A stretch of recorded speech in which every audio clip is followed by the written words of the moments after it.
let's talk about harnesses. Let's talk about the features on the harness. First off, this one loop right here is called the metal loop. And that's for anything that's metal. So if you're clipping in with anything like a carabiner or just anything that's metal, that's gonna go on this one because it's gonna put little tiny micro metal slivers into the loop. So then if I were to put metal and then put rope on it, then you'd get the slivers in your rope, which is something you don't want. So this is metal. Whenever you're tying in with something with rope, it's gonna be through these two loops right here, as you can see. Next up, we've got our gear loops. So this climbing harness has got 4. 1, 2, 3, 4 for exactly what you see. Just clipping, draws, anything you need to hold with you on the wall can go on your gear loops. These loops right here, we got 4 on both, 2 on both sides. Those are for ice tools. There's special carabiners that clip into them and hold your ice tools. I'll put a picture in so you can see what it looks like. Insert picture here. Wait, but what's that back loop for? Oh, let me tell you. This back loop right here is for hauling your rope. So in instances where you do multi-pitch, sometimes you need to haul more than one rope up. So in that instance, you can just tie the second rope onto the back, and then as I climb up, it's gonna follow me up the wall so that when I get to the top, I have 2 ropes. Now let's look at the difference between one of our harnesses and maybe an older harness or certain brands harnesses. So this is an old Arcteryx harness. This was before they started using warp strength technology. So what they would do is they would just cut pieces of webbing and then cut and sew them together and then add padding to make the harness. And the padding was kind of the main thing that distributed the weight to make it more comfortable.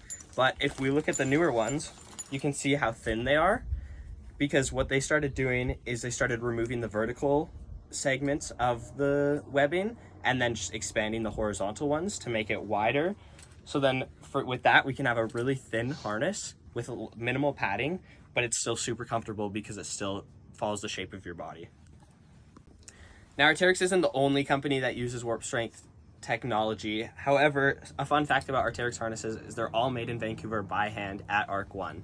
And another thing to be aware is when you wear through the harness, especially in these areas, then you're gonna see bright orange threading pop out, and that's a sign that it's time to retire the harness because it's worn through too much. Another thing to keep in mind, especially when selling harnesses, is we recommend them being used for 5 to 7 years after the manufacturing date to ensure the safety.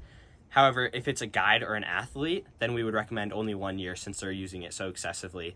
Another thing is, once the harness leaves our store, it's final sale because we can't guarantee the way that they're storing it or taking care of it, so we can't ensure the safety of the harness anymore, so no returns on harnesses.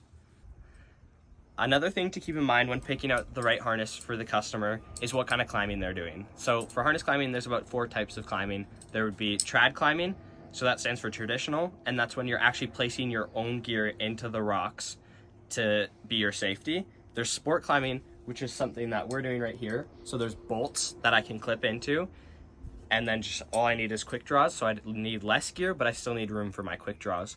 And then there's in the gym climbing, so that's indoor. You don't need really any space for gear other than just minimal things.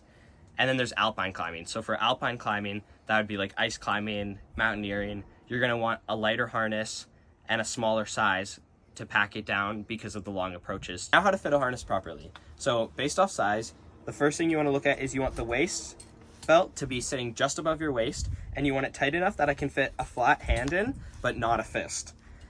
Then on your legs, you want to tighten it until it's secure, but not too tight, restricting blood flow, because when you fall, there is going to be a little bit of weight on there, and when it's too tight, it sucks. Now looking at when to recommend the Skaha versus the AR, the main difference would be the style of climbing. So the AR is directed towards alpine and ice climbing, just because it's going to be a little bit more durable and it's going to have those ice tool clips. The Skaha is more for sport climbing, multi-pitches, cragging, and it's going to have something we call spacer mesh, which is going to make it a little bit more breathable. That's just this right here. Some differences between the two is the Skaha is about 100 grams lighter than the AR. I believe the AR is 395 grams, whereas the Skaha is 298 grams.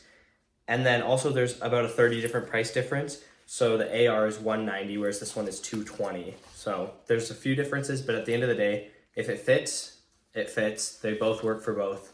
Really just a customer choice.